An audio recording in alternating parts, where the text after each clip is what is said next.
La Trubada jatetxera egunero datorren denboraren bezeroetako bat da Jauma. Horrela deitzen zaie, dirurik ez duten pertsonak direlako eta bazkariaren truke ordu betez egiten dutelako lan bertan.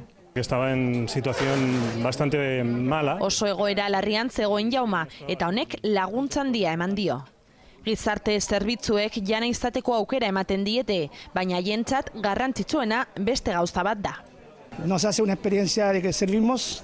Esperientzia honekin zeozertarako balio dutela erakutsi dezaketela dio Ricardok.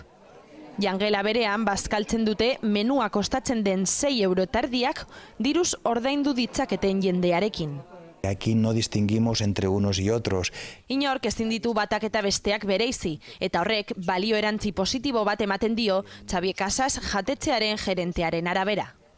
Denboraren jatetzea Tarrasako gizarte elkarteen ekimen bat da. Udalak, Caritasek eta La Marató de TV3 Fundazioak laguntza ekonomikoa ematen diote proiektuari.